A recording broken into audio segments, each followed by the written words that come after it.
I am a self-professed arcade rat. And what that means is that I spent a lot of my time when I wasn't in school as a kid or when I wasn't doing chores at home, wherever there were coin operated arcade games.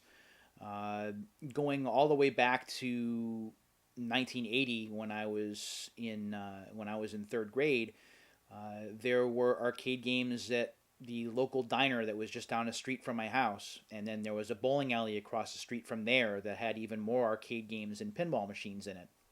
So when I wasn't in school or when I wasn't doing chores, if I had a little bit of extra money, if I had $1 from allowance, I would go down there and I would spend it on arcade games or I would watch people play. And that's predominantly how I spent the 1980s and early 1990s. As a matter of fact, if we're being honest, well into the 1990s, all around arcade games. As great as home based console gaming is and continues to be, arcade games are really what shaped the kind of games that I enjoyed and I played as a kid and growing up and even still today. So, what I wanted to talk about in this episode of Retro Unscripted was I wanted to talk about some of the great arcade compilation sets that are out there that you can buy for consoles.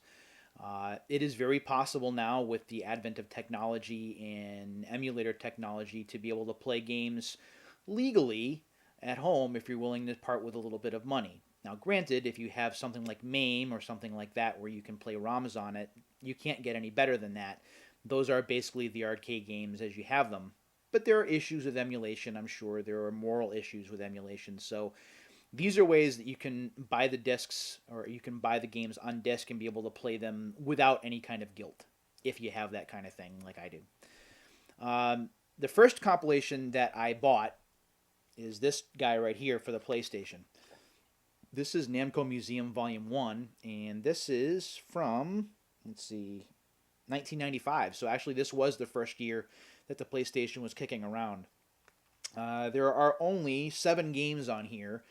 There's Pac-Man, Galaga, Pole Position, Bosconian, Rally X, New Rally X, and Toy Pop. So there are 7 games on here, but what really stood out to me about this particular disc, and I should really just shake the front, is that not only were the arcade games on there, and they were really perfectly emulated, but also the whole museum aspect of being able to walk to different wings of the museum and be able to see the stuff that comes with the arcade game. Be able to look at the arcade board close up, be able to look at the promotional material, the posters, be able to fiddle around with the dip switches and make the game either more difficult or easier depending on how you were feeling or how your skills are for that particular game.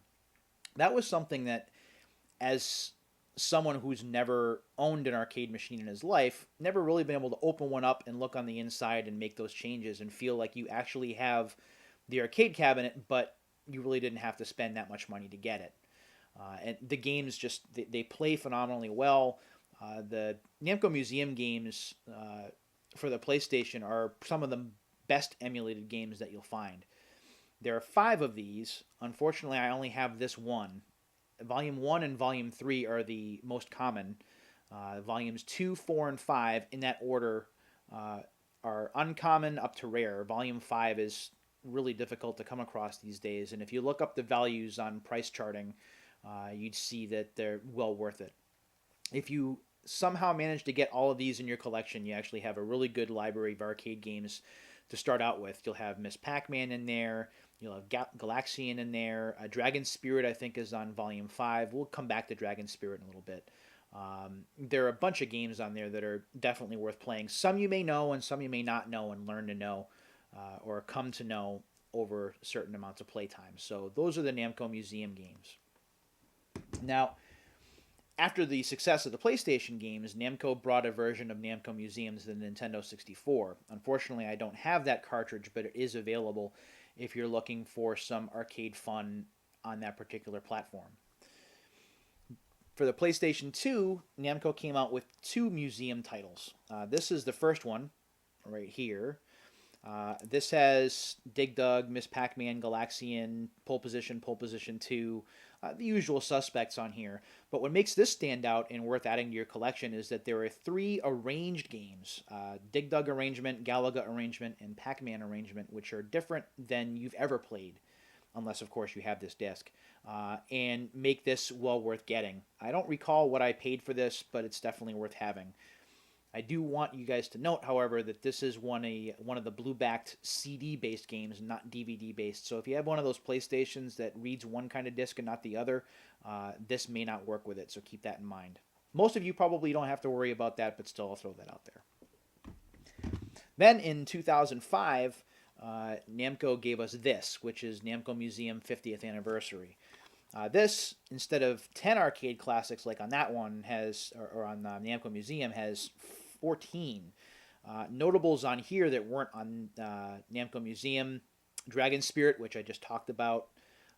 Rolling Thunder is on here. Sky Kid is on here. And there's even a hidden game. Pac-Mania is on here. And Pac-Mania is really underrated.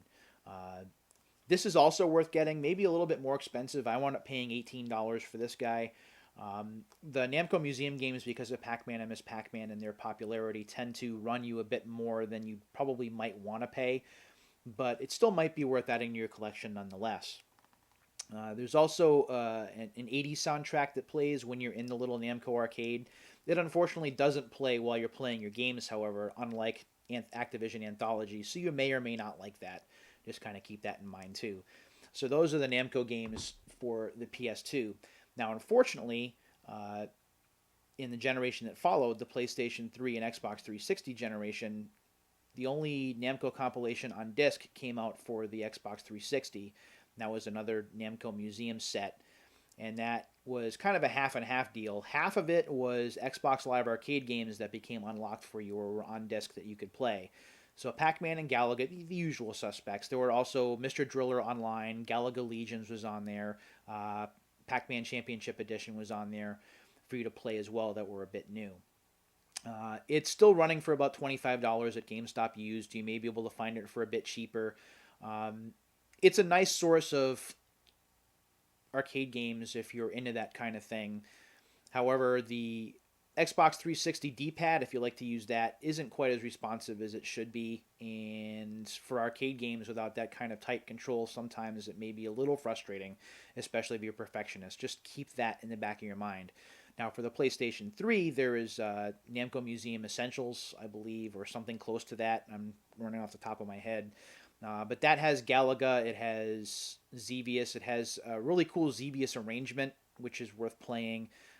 Dig Dug is on there, Galaga is on there. You can earn trophies, you can earn stamps which unlock things in PlayStation Home if you're into that for the PlayStation 3, but that is downloadable only, so keep that in mind. So that's Namco. Namco, great stuff. Pac-Man, Galaga, Galaxian, all that good stuff, and it's good to have in your library, whether you're an arcade rat like myself or just someone that likes the games in passing. Now, of course, Midway wasn't the only company famous for their arcade games. Midway is another. Midway came out with the Arcade's Greatest Hits series for the PlayStation. I don't have any discs to show you right now because I forgot to get the one that I have. But they had an Atari collection that had Breakout and Crystal Castles. They also had a Midway collection which had things like Paperboy and some others. This, by the way, is Paperboy running on the PS2, and I'll get to that in a minute. But the Arcade's Greatest Hits series wound up morphing into something called Midway Arcade Treasures. This is Volume 1 right here for the PlayStation 2. There are more games on these discs.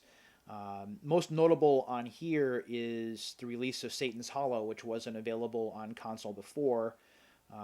Klax is also a nice addition. Klax and 720 were on something called the Arcade Party Pack, which came out for the original PlayStation. This is not difficult to find and is worth having in your collection if you can find it. Then came Arcade Treasures Volume 2, or Arcade Treasures 2 as you will. This is most notable because Mortal Kombat 2 and Mortal Kombat 3 are on this disc. In addition, Cyberball 2072 is on here. Arch Rivals is on here, which is a game I talked about in my last episode, talking about the precursor to NBA Jam, so that's on here. Championship Sprint is on here. Rampage World Tour is on here if you're a Rampage fan. And there are some others. So this is also a great one to have in your collection. If you just have 1 and 2, if you just have those, you're in good shape. If you want to get them all, however, you have to get Volume 3, which is right here. Now, Midway Arcade Treasures 3 is basically a racing game compilation. San Francisco Rush, Hydro Thunder, which is the Dreamcast version, by the way. Off Road Thunder is on here. Stun Runner is on here. Badlands is on here. These are all racing games. So if you're not a racing game fanatic, you're probably not going to like this disc, and it's not going to be necessary. However, if you're just an arcade game fan like me and it really doesn't matter the genre, then this is probably worth finding. So those are the Midway series. It's also worth noting, by the way, and I didn't talk about this, but I will really quick. The version of Smash TV that's on Midway Arcade Treasures 1 for the PlayStation 2 has some frame rate issues. It's not quite perfect. So if you're looking for a more arcade perfect of Smash TV and you have an original Xbox or a GameCube, I would recommend getting Arcade Treasures Volume 1 for that instead. Otherwise, you can get the other discs and they run just fine. So we went through those. What did I forget? Yes. Again, unscripted, no scripts, one take. So I'm going to make some mistakes here. I'm sorry. Capcom Classics Collection, which is this guy right here. And then Volume 2, which is this guy right here. Well worth adding to your collections if you can. The Classics Collection, the first one is probably a little bit more familiar to you.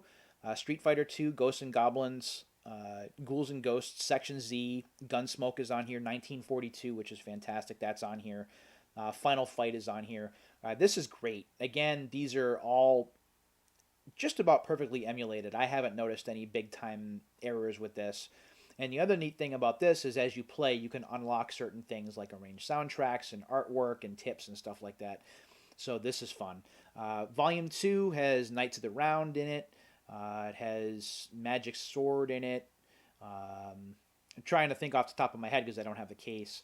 The original Street Fighter, not talking about Street Fighter 2, the original Street Fighter is on here. And one of my favorite Capcom games is on this disc, which is Quiz and Dragons. Now, Quiz and Dragons is a board game that's played with trivia. Now, if you're not a child of the 80s like me, or if you weren't even born yet in the 80s, a lot of this trivia may kind of go over the top of your head because it's older. However, if you're a video game fan, there is a second variation of Quiz and Dragons on here that has all Capcom trivia, and you may do very well with that. So this is just like the first volume. There are bonus unlockables and stuff, and it's worth having. So those are the Capcom games. The last ones that I have in my library are the two Title Legends games, and these are underrated. Here is Title Legends, that's the first one, and then Title Legends 2, which is this guy right here. Between the two, you're looking at about 65 arcade games that you can have access to in your living room, in your bedroom, wherever you have your PlayStation 2 set up. And these are some pretty iconic games if you think about it. Space Invaders, Elevator Action, Jungle Hunt. Bubble Bobble is on one of these. I know it is. Raston's on here. Operation Wolf. Alpine Ski is on here. And I remember playing that at Fun Spot up in New Hampshire. That was my first exposure to it. So it's neat to be able to have it at home. Puzzle Bobble 2 is on here. Kicks is on here. I'm talking about Title Legends 2 right now. There's also G Darius and Raystorm on Legends 2, which were on the PlayStation. They run a little bit differently than the PlayStation versions, but still get the general message across. These are also great additions, and I do recommend them if you can find them. So those are the PlayStation and PlayStation 2 compilations that I have in my collection. Most, if not all, are really good and certainly worth the money that I paid for them. If you think about it, across all of the discs that I have a couple of hundred arcade games at my disposal that I can play whenever I want. And the me from the 1980s, kid me, teenage me, would be so envious of 2014 me because no longer are tokens required. If I want to spend time playing 1942 until I finally get the high score, I can do that without having to keep putting tokens or quarters in the machine.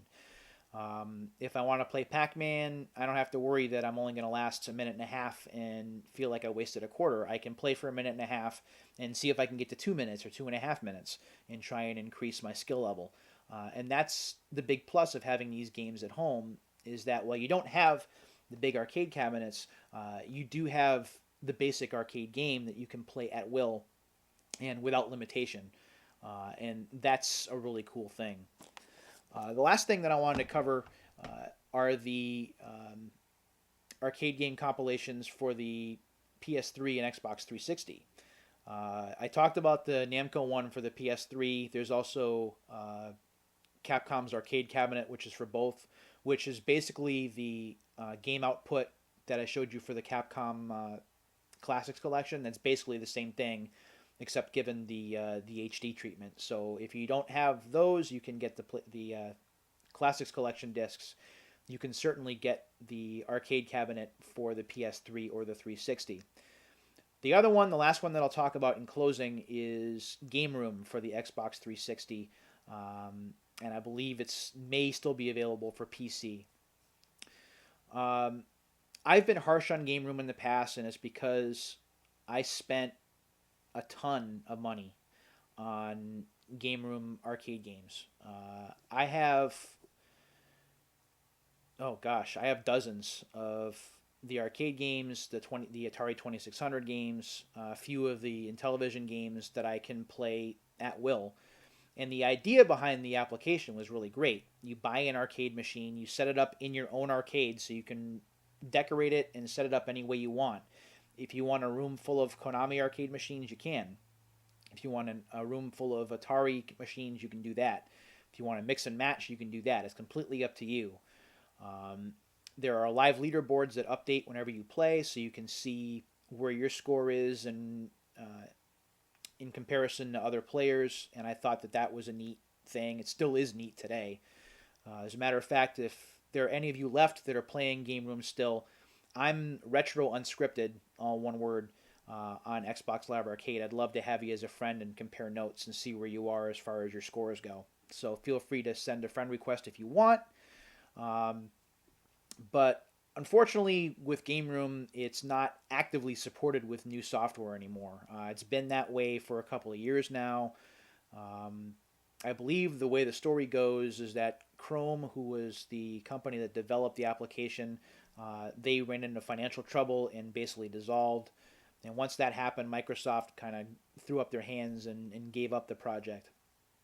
The thing that kills me about it to this day is that I believe it happened just before Konami's Sunset Riders was supposed to come out for that application, and it never did. And that's tough because I could be playing the arcade version of Sunset Riders now instead of looking on eBay or looking on Amazon or on Craigslist for a $30 or $40 copy of Sunset Riders for the Super Nintendo. I could have paid $3 for it and played a legal, legitimate emulation of it for Game Room, and it just never happened because the money troubles were just too much, and that's unfortunate. But all that being said, and my slight bitterness about what happened at the end with Game Room doesn't overcome the fact that it's still a really good application, whether you have it now or whether it's available and you can continue to buy games for it. The leaderboards are still are still active with scores. You can still issue challenges to people on your friends lists, and it's fun to just kind of get into and play for a while with that whole arcade feel, hearing the sound effects from other arcade machines around you before you start playing, and then kind of going into that zone once it's your turn, once your game starts. It really nails the arcade atmosphere, I think, better than any other arcade compilation disc that I've played, and I think that's a big deal. It takes me back a little bit to when I was that kid in the 80s going to mall arcades, and all you could hear while you were playing your game, whether it was a pinball game or whether it was a straight-up video game, was you could hear all the other games around you being played. You can hear Pac-Man eating dots. You can hear the Space Invaders descending toward Earth. You can hear Ken and Ryu fighting against each other with fireballs and shoryukens and all that other stuff. You can hear all that cacophony of noise, but at the same time, it made you feel very comfortable and very familiar. And that's something that Game Room, I think, gets right. So again, that's Game Room for the Xbox 360. If you haven't played it in a while, I recommend taking it out for a spin because there are still people that do play. So that's it for this episode of Retro Unscripted. It's a little bit supersized. Arcade games are kind of my thing. But I'll be back next week with another update or two. In the meantime, don't forget to check out my blog. I do expand a bit on arcade games. I did a write-up on arcade games in convenience stores. If you haven't read it, it's rather personal. I hope that you'll take some time to take a look at it. The link will be below. And I hope you guys have a great weekend. We'll do this again next week. Until then, thanks for watching, and I will see you on the next episode of Retro Unscripted.